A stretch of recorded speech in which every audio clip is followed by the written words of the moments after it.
दुनिया के अंदर हम देखते हैं, कोई व्यक्ति बहुत गरीब और दरिद्र होता है। दिन भर मेहनत करता है, मजदूरी करता है, दास का जीवन जीता है, फिर भी मुश्किल से जाकर के पेट भर करके खाना नहीं खा पाता है। और कुछ लोगों को हम देखते हैं कि जीवन के अंदर बहुत धनवान होते हैं, नाम भी बहुत होता है, प्रसिद्धि भी बहुत होती है। लक्ष्मी उनके यहाँ अटकेलियां करती है। गरीबी दरिद्रता क्या होती है उनको पता ही नहीं होता, दुख क्या होता है उनको पता ही नहीं होता। कुछ लोग ऐसे होते हैं कि अगर कोयले को भी हाथ डालते हैं वो भी सोना बनता चला जाता है। हर काम उनका सिद्ध होता चला जाता है। जीवन में हर पक्ष में, हर क्षेत्रों में, जीवन में हर क्षेत्र में उनको सफलता ही सफलता मिलती चली जाती है। मान होता है, सम्मान होता है, प्रसिद्धि होती है, इज्जत होती है।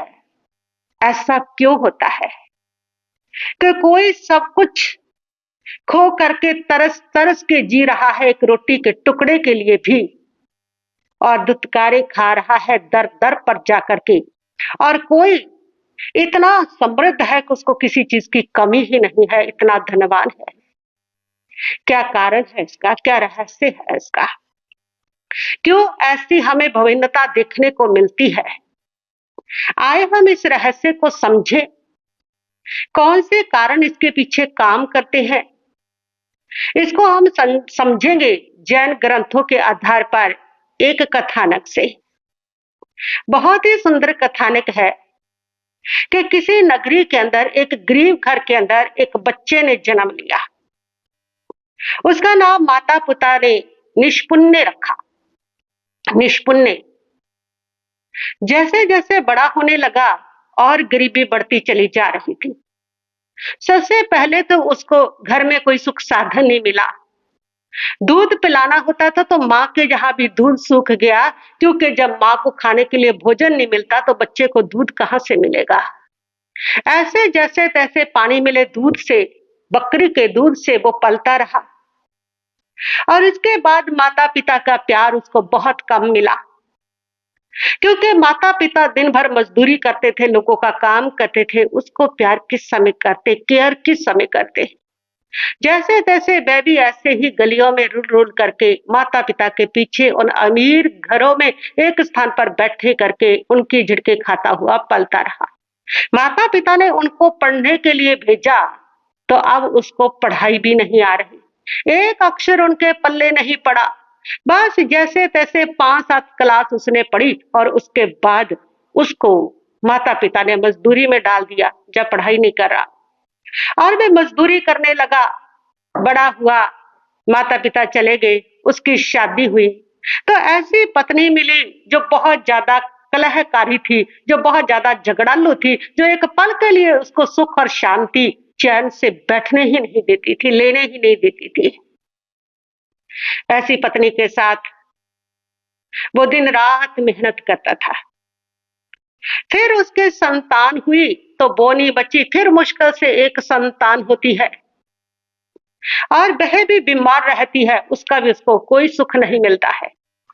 और एक दिन उसकी पत्नी ने तंग आकर के, गुस्से में आकर के उसको कहा कि अगर तुम कमा करके नहीं खा सकते थे तो शादी क्यों की, निकल जा घर से, विदेश चला जा, प्रदेश में चला जा, वहां कोई कमाई का साधन ढूंढ ले, वहां जाकर के लेबर कर ले, कुछ भी कर, हमें तो खाने के लिए चाहिए और यहाँ मत बैठे रहो।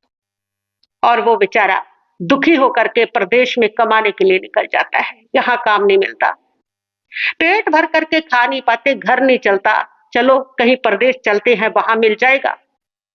और जब वो प्रदेश में जा रहा था तो रास्ते में उसने एक मंदिर को देखा और बहुत सारे लोग उस मंदिर के अंदर दर्शन कर रहे थे और लोग अपनी मन्नत पूरी होने के कारण प्रसाद बांट रहे थे। उसने भी प्रसाद लिया, थोड़ा सा उसका पेट भरा और उसके बाद पूछा तो पता चला कि एक चमत्कारी मंदिर है, यहाँ पर सारी मनोकामनाएं पूरी होती है। उसने सोचा कि चलो इसी की भक्ति करता हूँ, कोई ना कोई मुझे वरदान मिल जाए। और वो भक्ति में बैठ गया, उस यक्ष की भक्ति में, जिस यक्ष का वो मंदिर था। और 7 दिन लगातार बिना खाए पिए बैठा रहा और वो यक्ष उस पर प्रसन्न हो गया और प्रसन्न होकर के उसने उससे कहा कि बोलो तुम्हें क्या चाहिए? उसने कहा कि मुझे धन दौलत चाहिए। उस यक्ष ने कहा कि तुम्हारे भाग्य में नहीं है, नहीं मिलेगा। उसने कहा कि प्राण त्याग दूंगा, मेरे लिए कोई ना कोई साधन तो तुम्हें करके देना ही पड़ेगा। उस यक्ष को दया दी। उसने कहा तो ठीक है, ये ले एक मोर पंख देता हूं मैं तुम्हें, और ये मोर बनेगा, इस जंगल में रहेगा, रोज सोने का एक पंख छोड़ा करेगा, उस पंख को तुम इकट्ठे करते रहना और उस सोने को लेकर के चले जाना। उसने कहा ठीक है। उस देव के प्रभाव से वहां पर एक ऐसा मोर आ गया जिसके सोने के पंख है। देव ने उस मोर को छोड़ दिया और वो रोज एक पंख गिराता था सोने का और वो उठा लेता था। कुछ दिन रहा तो उसने सोचा कि कब तक यहाँ बैठा रहूंगा जंगल में, कब तक इंतजार करता रहूंगा कि एक एक पंख मैं उठाता फिरूं, क्यों ना इसी को पकड़ करके एक ही बार इस मोर के सारे पंख जो हैं वो मैं ले लूं। और ये सोच करके जैसे ही वो पंख के ऊपर झपटा तो वो देव माया थी, और देव को क्रोध आया और क्रोध में आकर के देव ने उसको लात मारी और वो बोझ गिरा गिरा धड़ाम जा करके, और वह मोर जो है वो अदृश्य कर दिया। और जितने पंख उसने सोने के इकट्ठे किए थे वह भी सारे काग के पंख बन गए, कोयले जैसे शाह। कहते हैं ना, बुद्धि कर्मानुसार नहीं। व्यक्ति की जो बुद्धि होती है वो कर्मों के अनुसार ही चलती है। अब भाग्य में जब उसके धन दौलत नहीं है, सुख नहीं है, तो उसकी बुद्धि भी वैसी बन गई और वो वहां से फिर चल पड़ता है, हाथ में कुछ नहीं लगा। जगह जगह काम की ट्राई की, उसको काम भी नहीं मिला। बहुत कोशिश वो करता है और कोई भी उसको कमाई का साधन नहीं मिलता। उसने देखा तभी कि जंगल में एक महात्मा बैठे हुए थे। उसने सोचा इनके पास जाता हूं, जाकर के कोई मंत्र, कोई आशीर्वाद इनसे लेता हूं कि ये कोई मंत्र दे दे और मेरे पास धन आ जाए। और वो मुनि के पास गया, उसने मस्तक झुकाया और पूछा कि भगवान कोई मंत्र बताइए, मुझे कोई आशीर्वाद दीजिए कि मेरे पास लक्ष्मी जी आ जाए, धन आ जाए, मैं रोटी खाने लग जाऊं।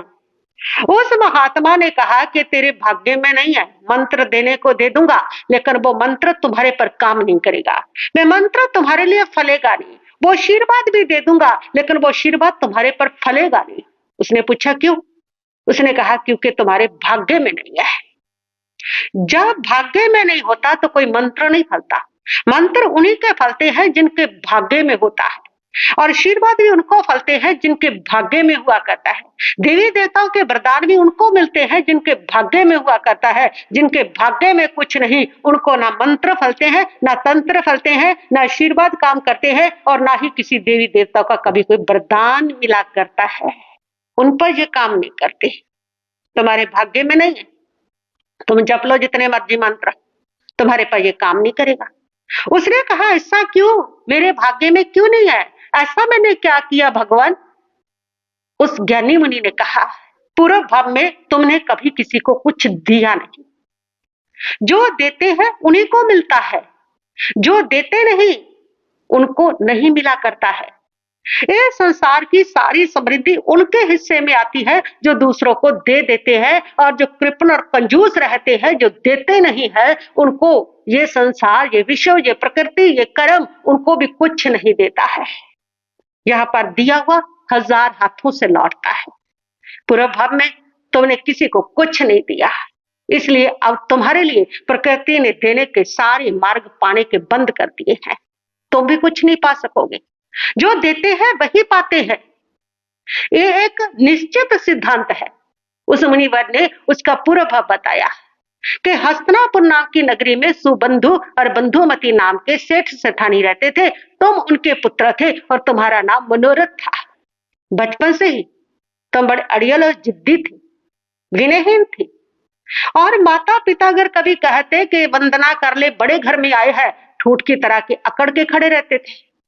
तुमने कभी किसी को सेवा नहीं दी, कभी किसी के चरणों में विनम्रता अर्पित नहीं की। स्कूल के अंदर जो अध्यापक थे उनका भी नहीं करते थे। तुम्हारे पिता बड़े परेशान हो गए, किसी मुनि के पास तुम्हें लेकर के गए कि भगवान इसको थोड़ा समझाओ, इसके अंदर थोड़ी देने की भावना जागे।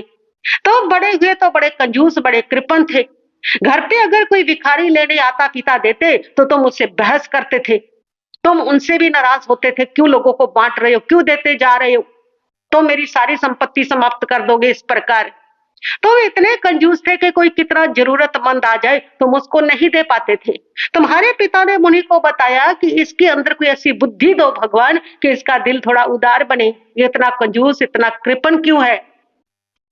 मुनिवर ने तुम्हें कहा कि चलो तुम कुछ प्रत्याख्यान करो, तुमने कहा कि मैं नहीं करता हूं। उन्होंने कहा कि चलो थोड़ा कहीं भी किसी को दान कर दिया करो, तुमने कहा कि मुझे इसमें कोई विश्वास नहीं, मैं किसी को कुछ नहीं दूंगा।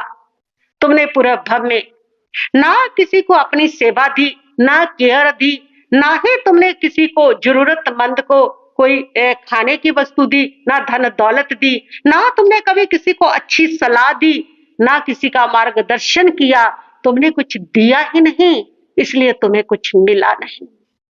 जो देते हैं उनको मिलता है।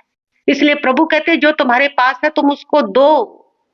जो भी तुम्हारे पास है, चाहे वो ज्ञान है ज्ञान बांटो, ध्यान है ध्यान बांटो, समय है तो समय दो, किसी को प्रोत्साहन दो, किसी को मार्गदर्शन दो, कुछ भी जो तुम्हारे पास है तुम दो। तुम दोगे तो वह तुम्हारे पास 1000 गुना होकर के लौटेगा, और तुम नहीं दोगे तो वो तुम्हें भी नहीं मिलेगा। तुमने कुछ नहीं दिया कभी किसी को, इसलिए तुम्हें कुछ भी नहीं मिला। वही मिलता है जो देते हैं।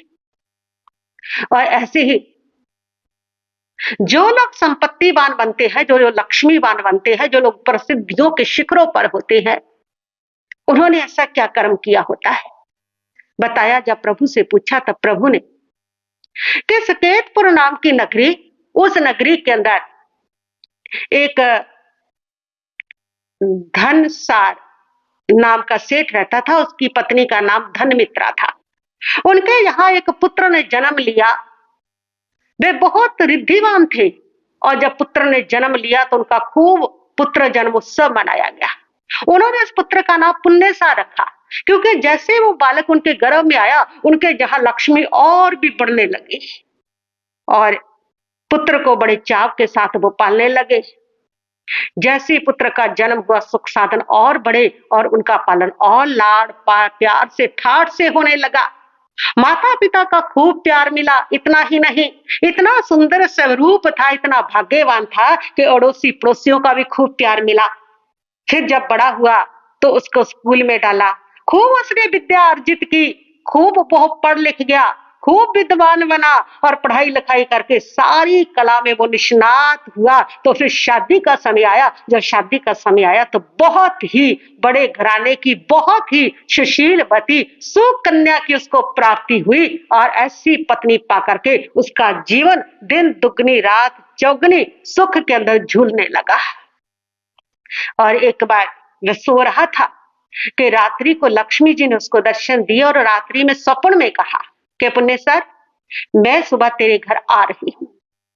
उसने नमस्कार किया, और सुबह उठ करके जब देखा तो उसने देखा कि उसके चारों कोनों में बड़े बड़े कलश सोने के भरे हुए पड़े हैं।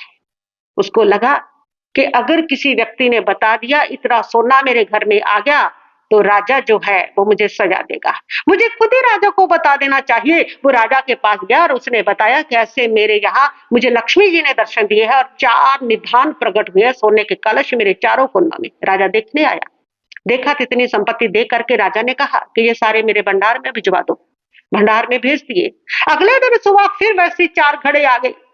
फिर उसने राजा को बताया, वो भी राजा ले गया। अगले दिन फिर 4 घड़े आ गए, वो राजा को जाके बताया, राजा वो भी ले गया।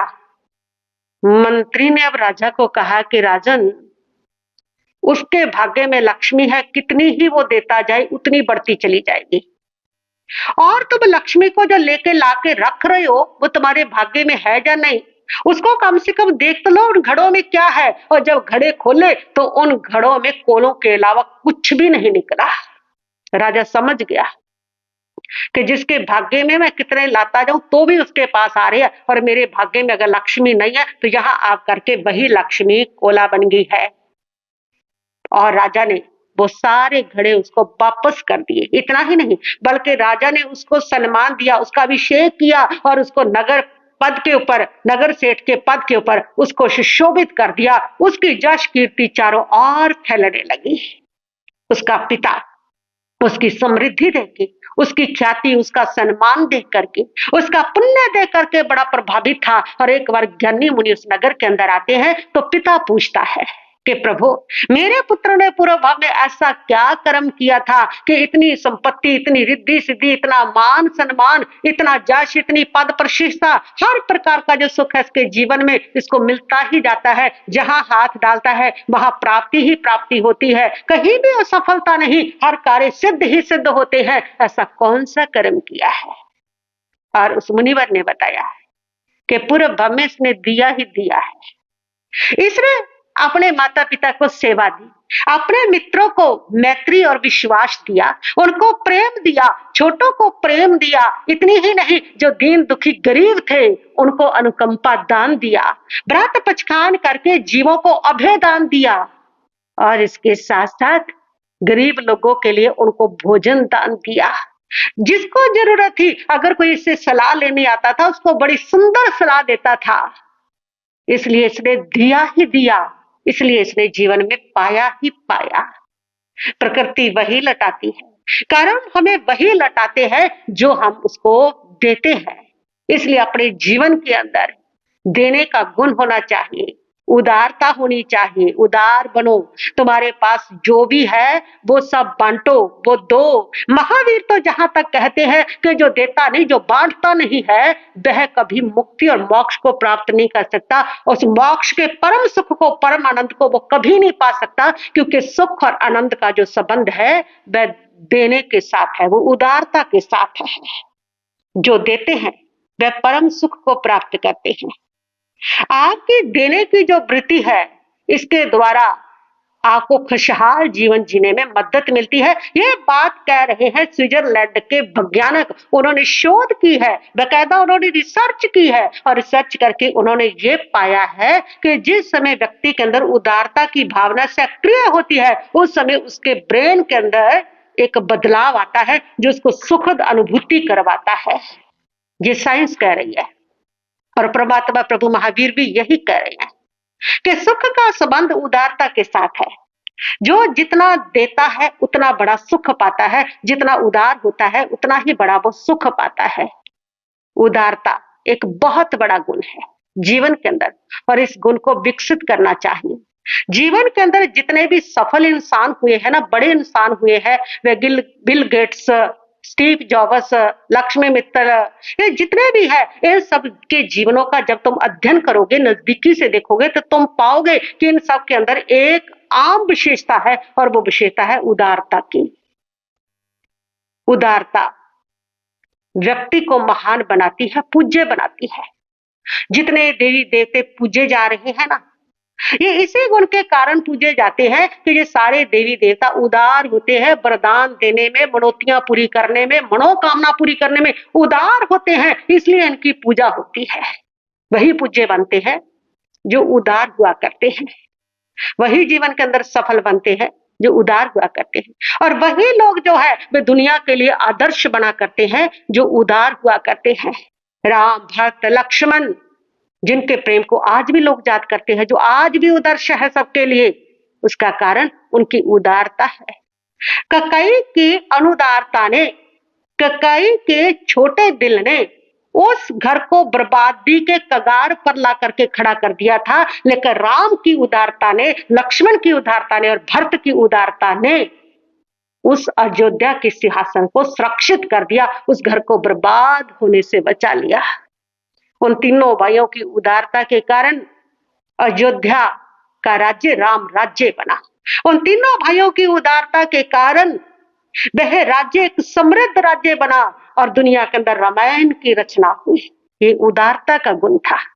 राम के अंदर इतनी उदारता थी कि जिस समय वह सीता की खोज के लिए लंका पर चढ़ाई करने वाले थे, उस समय भविष्य उनके पास आया, और भविष्य को उन्होंने लंकेश कह करके पुकारा, और पास में हनुमान बैठे थे। वो बड़े विस्मित हुए, जामवंत भी बड़े विस्मित हुए। जामवंत ने सवाल किया कि प्रभु, आपने भविष्य को लंका का राज्य देने की बात कही, अगर रावण मान गया और सीता को उसने सह सम्मान आपको अर्पित कर दिया, तो आप कैसे करोगे? इसको कौन सा राज्य दोगे? कहाँ का राज्य दोगे? राम ने कहा कोई बात नहीं, अगर ऐसा होता है, रावण मेरी सीता को लौटा देता है, तो मैं भविष्य के लिए अपने भाई भरत को अयोध्या का सिंहासन छोड़ने के लिए कहूंगा। ये होती है उदारता। राम की उदारता ने ही राम को महान बनाया। लक्ष्मण की उदारता ने ही लक्ष्मण को महान बनाया। भरत की उदारता ने ही भरत को अमर किया। उदारता व्यक्ति को सफल इंसान बनाती है। जो उदार होता है ना, वो हमेशा प्रसन्न रहता है। अब प्रकृति को देखिए, वो कितनी उदार है, इसीलिए प्रकृति हमेशा खिलती हुई मिलेगी।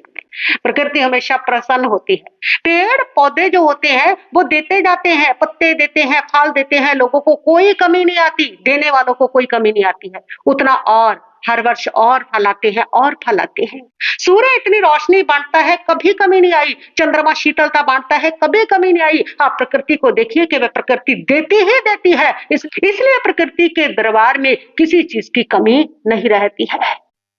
जो देता है वह पाता है, लौट करके आता है। ये निश्चित है कि आज अगर तुम्हारे पास 2 कमरे हैं तो तुमने पूरे भाव में कहीं ना कहीं कोई कमरा दान किया है। अगर आज तुम 4 सब्जियां कटोरी रख करके थाली में रख करके खा रहे हो, तो ये भी निश्चित है पूरे भाव में तुमने कहीं ना कहीं एक सब्जी किसी को दान की है। जो आज तुम्हारे पास है वो तुमने दिया है। जो देता नहीं, प्रकृति उनके लिए ब्लॉक कर देती है, उनको भी मिला नहीं करता है। और देने का जो संबंध है, लोग कहते हैं कि हम दे तो दें, लेकिन देने के लिए हमारे पास कुछ हो भी तो। देने का जो संबंध है सिर्फ पैसे से नहीं है कि पैसा होगा तो ही आप दे सकेंगे। आप देखें कि बहुत सारे लोग पैसे वाले हैं और वो दे नहीं पाते, और बहुत सारे लोगों के पास पैसा नहीं है फिर भी उनका दिल बहुत बड़ा होता है, तो भी वो अपना काम भी कर देते हैं, शक्ति भी देते हैं, समय भी देते हैं, और अपने कम बजट में पैसा भी बचा करके देते हैं। उदारता, ये जो गुण है ना, ये कोई भगवान के द्वारा दिया हुआ नहीं है।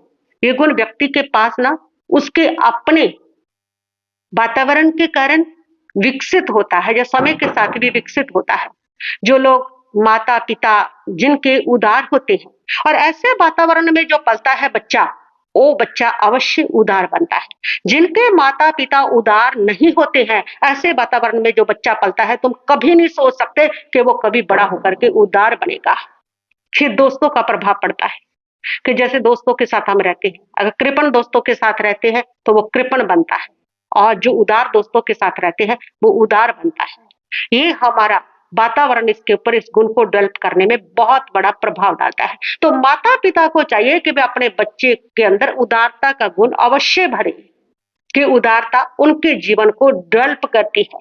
मैंने देखा कि मेरी जो माता जी थे वो बहुत ज्यादा उदार थी, और उनके पास जो भी आता था वे उन सबको देते ही देते थे। जो भी भिखारी आ जाता, जो भी दर पर आ जाता, वो कभी लौटते नहीं थे, और कभी उनको कह भी देते थे कि कभी इन लोगों को क्यों देते रहते हैं, इनके क्या हाथ पांव नहीं है, ये कमाओ। तो वह कहती थी हमेशा हमें कि हमें भगवान देता है तो हम इनको देते हैं। अगर हम जिस दिन देना बंद कर देंगे तो वो भी हमें देना बंद कर देगा। इसलिए देते चले जाओ और मिलेगा और आएगा। और कभी कभी ऐसा होता था बचपन में कि जैसे मेरे साथ वाले जो बच्चे हैं, पढ़ाई के मामले में उनको अपने नोट्स नहीं बताने हैं, उनको अपनी एजुकेशन नहीं बतानी है, क्योंकि उनके मार्क्स ज्यादा आ जाएंगे। ये मोस्टली होता है बच्चों के अंदर। तो मेरे अंदर भी अगर कोई आता तो मैं अपनी कॉपी को छिपा के रख देती थी कि नहीं, इनको नोट्स नहीं बताने, इनके भी मार्क्स ज्यादा आ जाएंगे। मैं टॉपर थी स्कूल की, ताकि मुझे ही टॉप करना है। तो मेरी माता जी ने मुझे बताया कि जितना तुम बताओगे तुम्हारे उतने अच्छे मार्क्स और आएंगे, उतना ज्ञान ज्यादा आएगा, उतनी पढ़ाई ज्यादा आएगी। तुम छिपा के क्यों रखती हो, तुम ऐसा क्यों करती हो कि उनको बताना नहीं। मैंने कहा वो सब भी तो करते हैं। उन्होंने कहा कि वो चाहे जो मर्जी करे, लेकिन तुम्हें नहीं करना, तुम पाओगे कि तुम्हारे मार्क्स बहुत अच्छे आते हैं। और छोटी सी क्लास में ये समझाया मुझे, तो वास्तव में वैसा ही हुआ कि मेरे मार्क्स, मेरी पढ़ाई बहुत अच्छी होती चली गई। जितना मैं देती चली गई उतना ही वो बढ़ता चला गया। उसमें मेरी माँ ने मुझे कहा था कि तुम्हें पता है ना कि द्रोजन ने कहा था कि मैं सुई की नोक जितनी जगह भी नहीं दूंगा पांडवों को। और फिर मिला क्या उसको, प्रकृति ने उसका सब कुछ बंद कर दिया, कि उसका सब समाप्त हो गया, जीवन भी समाप्त हो गया। और पांडवों ने खुले दिल से सब कुछ देने के लिए स्वीकार किया, तो पांडवों के पास सारा राज्य आ गया। जो देता नहीं ना, वो सब कुछ खो लिया करता है, उसको कुदरत भी देना बंद कर दिया करती है। जो हमारे पास लेने आया है ना, ये उसका अपना हिस्सा है, वो अपना हिस्सा लेने के लिए आया है। अगर हम उसको दे देते हैं तो वो दुआ दे करके चला जाता है, और अगर हम उसको नहीं देते हैं वो तो चला जाता है, लेकिन हम अपने आने के रास्ते को बंद कर लिया करते हैं। मैंने इसलिए उनके अंदर बहुत बड़ी उदारता का गुण देखा था, और उदारता जीवन को ऊपर लेकर के जाती है। इसलिए उदार बनिए आप। जीवन के अंदर जो भी आपके पास है ना, आप देना सीखें। चाहे केयर, चाहे समय है आपके पास, चाहे आपके पास प्रेम है, चाहे क्षमा है, जो भी आपके पास है आप उसे दें। महावीर कहते हैं जो देता है वही परम आनंद को प्राप्त करता है।